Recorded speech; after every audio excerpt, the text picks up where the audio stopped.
प्राण अपान समान उदान व व्यान हे शरीरातील वायूचे 5 प्रकार. त्या पंचप्राणामुळे जीव जगतो. भगवंत म्हणतात, भूतानां अस्मि चेतना. प्राण्यामधील चेतना ही प्रत्यक्ष तोच आहे. पवनाः पवनास्मि. मी वेगवानांमधील पवित्र करणाऱ्यामधील पवन म्हणजे वायू आहे. या वायूचा मुलगा हनुमंत. त्याच्याबद्दल स्वतः राम म्हणतात, तस्य बाहुवीर्येण लंका सीता च लक्ष्मणः प्राप्ता मया जयश्चैव राज्यं मित्राणि बांधवा. या हनुमंतामुळेच, त्याच्या पराक्रमामुळेच मला लंका, सीता, लक्ष्मण, विजय, राज्य, मित्र व भाऊ मिळाले. असा हा हनुमंत हा वायूचा मानसपुत्र म्हणून या वायूची स्तुती समर्थ राम परिवारातील इतरांबरोबर करतात. श्रीराम. धन्य धन्य हा वायुदेव, याचा विचित्र स्वभाव. वायुकचा सकळ जीव वर्तती जनी. श्रीराम. वायुदेव धन्य आहे. याच्यामुळेच याचा सतत इकडून तिकडे वाहण्याच्या स्वभावामुळे जरी तो विचित्र वाटला तरी त्याच्यामुळे जीव सर्व क्रिया करतात. श्रीराम. वायुकरिता श्वासोश्वास नाना विद्यांचा अभ्यास. वायुकरिता शरीरास चळन घडे. श्रीराम. श्वासोश्वासाकरता करता येतो, त्यामुळे विद्याभ्यास होतो. शरीराची हालचाल चलनवलन हे वायूमुळेच होते.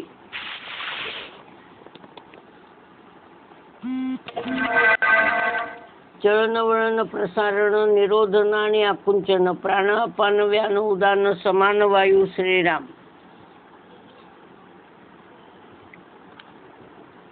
चलन म्हणजे इकडून तिकडून करणे, हालचाल करणे, सर्व रक्त सर्वांगात पसरणे. आकुंचन हे वायूचे 5 प्रकार आहेत. प्राण अपान समान व्यान उदान हे वायूचे 5 प्रकार आहेत. चलन म्हणजे चालणे, वळण म्हणजे वळणे, धावन म्हणजे धावणे, प्रसारण म्हणजे पसरणे, आकुंचन म्हणजे आखडणे. वायूची ही 5 तत्वे किंवा धर्म आहेत. आता वायूच्या प्राणपंचकाबद्दल माहिती पाहूया.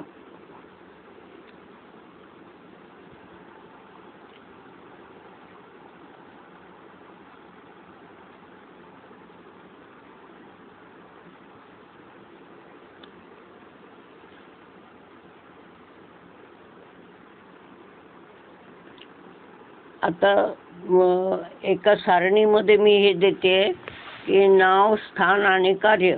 नाव आहे पहिल्या प्राणाचं, पहिल्या वायूचं नाव आहे प्राण. त्याचं स्थान आहे हृदय. त्याचं कार्य आहे श्वासोश्वास करणे. दिवसातून आपण 21,600 वेळा हे कार्य होते. दुसरा वायू आहे अपान. त्याचं स्थान आहे गुदद्वार, म्हणजे त्याचं काम मलोत्सर्ग करणे, संडास, लघवी यांचा निचरा करणे हे आहे. तिसरा वायू आहे व्यान, म्हणजे याचं स्थान आहे सर्वांग. हा सगळ्या अंगामध्ये आपल्या आहे. देहातील सर्व सांध्यांचे चलनवलन करतो. चौथा आहे उदान. त्याचं स्थान आहे कंठ. अन्नरसाचे विभाग करणे, हिता नामक नाडीतून उचकी लागणे व स्वप्न पाहणे, स्वप्न पडणे इत्यादी ह्या 2 क्रिया या उदान वायूमुळे होतात. नंतरचा 5वा आहे समान. त्याचं स्थान आहे नाभी. सर्व नाड्यांच्या मधून अन्नरस सर्व अंगभर पसरविणे हे त्याचे काम आहे. श्रीराम.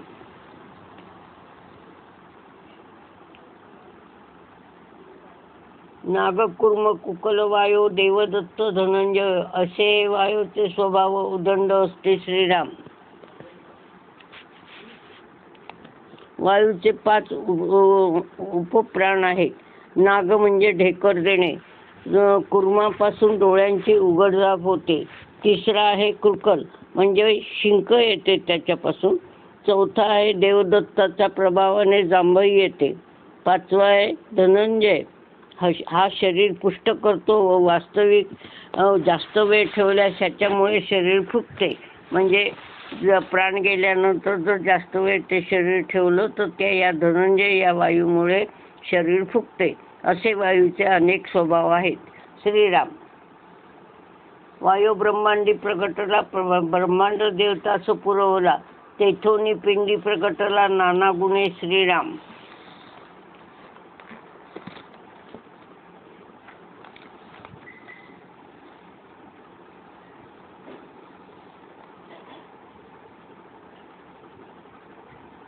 वायू आधी ब्रह्मांडात अवतरला. ब्रह्मांड देवतांना त्याचा पुरवठा आधी झाला. मग तो पिंडात म्हणजे प्राण्यांच्या देहात आपल्या विविध गुणांनी दिसतो. आता 6, 7 आणि 8 या 3 याच्यामध्ये तो कुठे कुठे कसा कसा दिसतो हे आपण पाहू. स्वर्गलोके सकळ देव तसेच पुरुषार्थी दानव, मृत्यूलोकेचे मानव विख्यात राजे. श्रीराम. नरदेही नाना भेदे अनंत भेदाची श्वापदे, वनचरे जळचरे आनंदे क्रीडा करतीची. श्रीराम.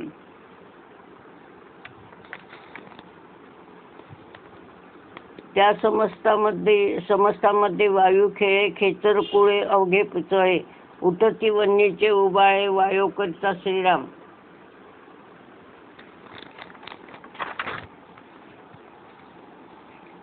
स्वर्गातील देव, पराक्रमी राक्षस, पृथ्वीवरील मानव, प्रसिद्ध राजे म्हणजे राजापासून रंकापर्यंत, नरदेहामधील सगळे भेद, श्वापदातील अनेक जाती, आनंदाने क्रीडा करणारी वनचरे, जळचरे, खेचरे इत्यादी सर्व प्राण्यात तो खेळतो. सर्व पक्षी म्हणजे खेचर, जी हालचाल करतात ती वायूमुळेच करतात. आग वायूमुळेच भडकते व पसरते. श्रीराम.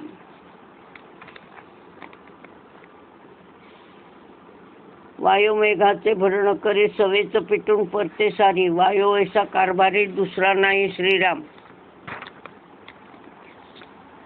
वायूमुळे पाण्याची वाफ वर जाऊन ढगात रूपांतरित होते. वाऱ्याच्या धक्क्यानेच मेघ इकडे जातात.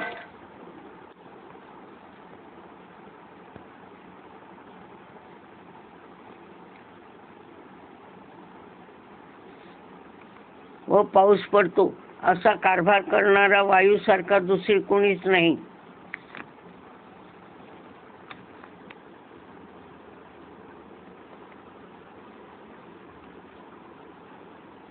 परिते आत्म्याची सत्ता वर्ते शरीरी तत्वता, परिव्यापकपणे या समर्था तुलना नाही. श्रीराम.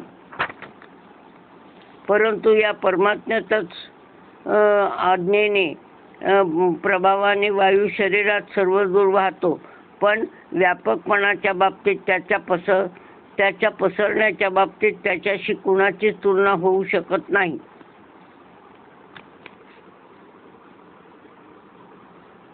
गिरीहून दाट फौजा मेघ उठिले लोक काजा, गरज गरजो उतरक्क विजा वायो बळे. श्रीराम.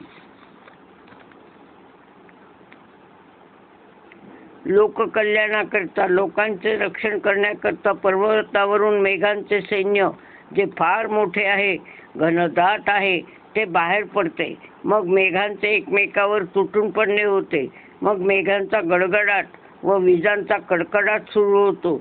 हे सर्व वायूमुळे होते. पर्वताला मेघ आडून पाऊस पडतो, म्हणून पर्वताच्या दुसऱ्या बाजूला पाऊस पडत नाही.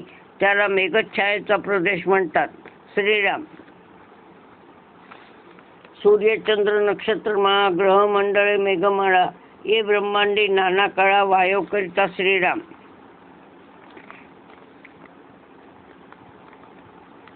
सूर्य, चंद्र, नक्षत्रमाळा, तारांगणे, मेघपंक्ती या ज्या ब्रह्मांडात दिसतात तो सर्व चमत्कार आहे. वायूचाच चमत्कार आहे. एकवटले ते निवडेना, कालवले ते वेगळे होईना, तैसे हे बेंचाड नाना केवी कळे. श्रीराम. पंचभूते निवडता येत नाहीत, वेगळी करता येत नाहीत, अशी एकात एक मिसळली आहेत. अशी जी पंचभूतांची कालवाकालव खिचडी झाली आहे ती की ज्यातून ती भूते निरनिराळी करता येत नाहीत, ती वायूमुळेच.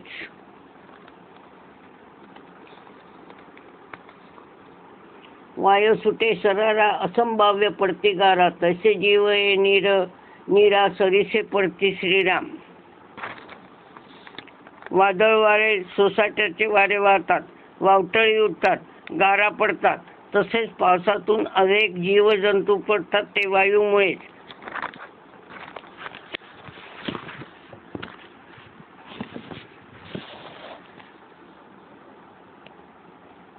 वायू रूपे कमळ कळा, तोची आधार जळा, तया जळाच्या आधारे भूगोळा शेषे धरिले. श्रीराम. वायुरूप कमळाचा कळा हा जळाचा आधार आहे. त्या जळाच्या आधाराने शेषनागाने या पृथ्वीला डोक्यावर धरले आहे. शेषाचं पवनाचा आरे फुगे शरीर, तरी मग घेतला भार भूमंडळाचा श्रीराम. या शेषनागाचा आहार वायू आहे, त्याने त्याचे शरीर फुगते, त्यामुळे तो पृथ्वीला तिच्या भाराला पेलू शकतो. महाकूर्माचे शरीर भले ब्रह्मांड पालथे घातले, एवढे शरीर ते राहिले वायूचे नि श्रीराम. समुद्र मंथनाचे वेळी त्या रवीला आधार देण्यासाठी विष्णूने कासवाचा अवतार घेतला. त्या कासवाची पाठ एवढी मोठी आहे की सर्व ब्रह्मांड पालथे त्यावर घातले आहे. एवढे मोठे शरीर कासवाला वायूमुळेच आहे, त्याला महाकूर्म म्हणतात.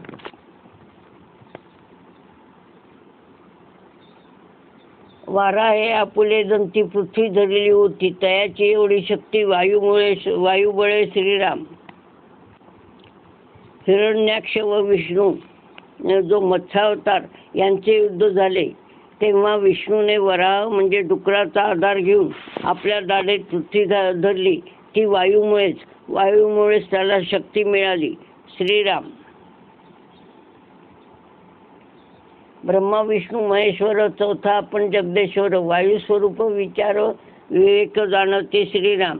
ब्रह्मा विष्णू महेश्वर व चौथा अंतरात्मा हे वायुरूपच आहेत. हे विचारवंत लोक जाणतात. आता 20 आणि 21 पाहू.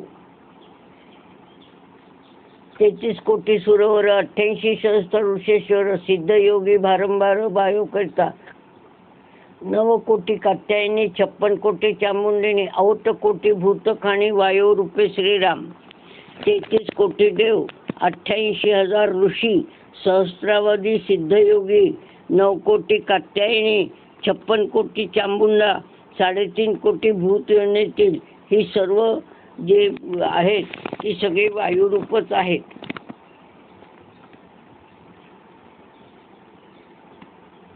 भूते देवते नाना शक्ती, वायू रूप त्यांच्या व्यक्ती. नाना जीव नेणो किती भूमंडळी श्रीराम. भूते दैवते अनेक शक्ती ही सर्व वायुरूपच आहेत. पृथ्वीवर असंख्य जीव वायुरूप आहेत व ते किती हे कुणाला सांगता येत नाही. पिंडी ब्रह्मांडी पुरवला, बाहेर कंचुकास गेला, सकाळा ठाई पुरवला समर्थ वायू श्रीराम. पिंड ब्रह्मांडाला व्यापून आहे, शिवाय तो त्या ब्रह्मांडाच्या बाहेरून त्याला झाकण्यास गेला. वायूचे आवरण आहे, त्यालाच वातावरण म्हणतात. असा हा वायू सामर्थ्यवान आहे.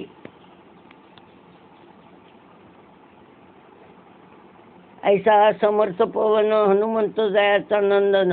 रघुनाथ स्मरणी तन मन हनुमंताचे श्रीराम. केसरी वानरराज व पुंजिक स्थला नावाची शापित अप्सरा, जिचे नाव भूतलावत अंजनी, तिचा मुलगा हनुमंत. पण वायूने याला आपला मानसपुत्र मानून त्याला आपली शक्ती दिली, म्हणून हा मारुती होय. हा हनुमंत दास्यभक्तीचे मूर्त रूपच आहे. त्याने आपले सर्वस्व तन व मन रामाच्या स्मरणात पूर्णपणे अर्पण केले. सप्त चिरंजीवापैकी तो एक आहे. हेही रामाच्या आज्ञेनेच. रामाने त्याला सांगितले, मतकथा प्रचिष्यति यावन लोके हरीश्वर, तावत रमस्व सुप्रीतो मद्वाक्यम अनुपालय. म्हणून जेथे जेथे रामकथा होते तेथे तेथे हनुमंताकरिता एक आसन टाकून ठेवतात. श्रीराम.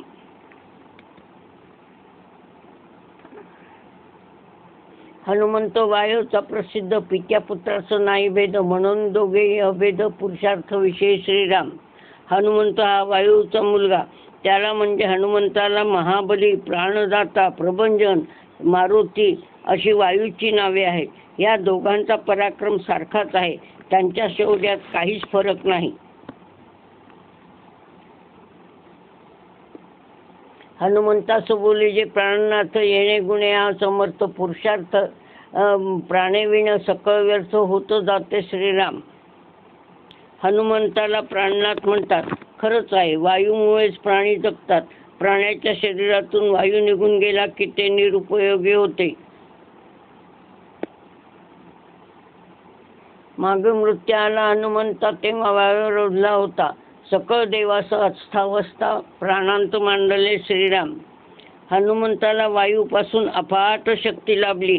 तो सूर्याला फळ समजून घेण्यास झेपावला. हा आपल्यावर चाल करण्यास येतो आहे असे समजून इंद्राने त्याला वज्र फेकून मारले. त्यामुळे हनुमंत बेशुद्ध पडला. त्यामुळे पवनाला राग आला व त्याने वाहने बंद केले. मग पृथ्वीवर हाहाकार माजला. त्यामुळे प्राणांचा प्रसंग ओढवला. सर्व देव घाबरले.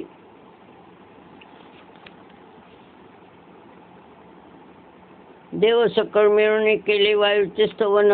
वायू प्रसन्न होऊन मोकळे केले श्रीराम. देवांनी वायूला प्रसन्न करण्याचा प्रयत्न केला. इंद्राने त्याला हनुमंत नाव दिले. सूर्याने 100वी कळा शस्त्रांचे ज्ञान दिले. वरुणाने पाण्यापासून अभय दिले.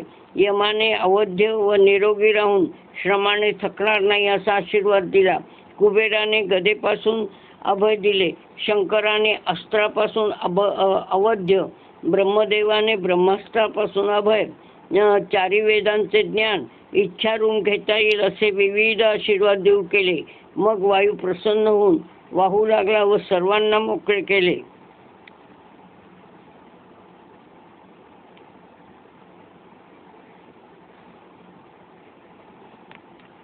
मनोनी प्रतापी थोर हनुमंत ईश्वरी अवतार.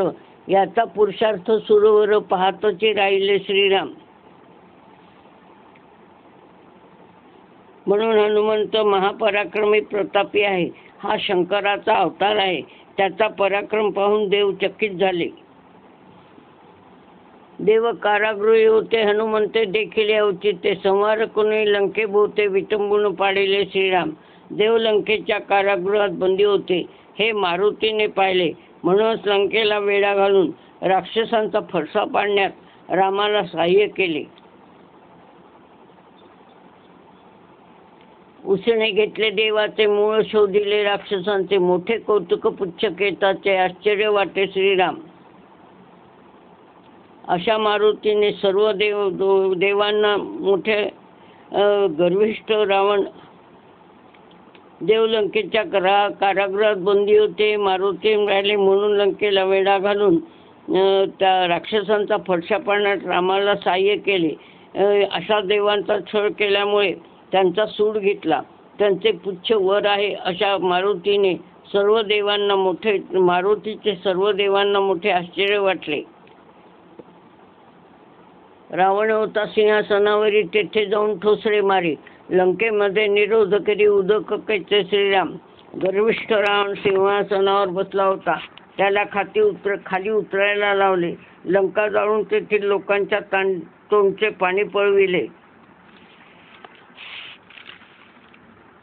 देवाचा आदर वाटला. मोठा पुरुषार्थ देखील. मनामध्ये रघुनाथाला करुणा करीत श्रीराम. देवांना त्याचा मोठा आधार वाटला.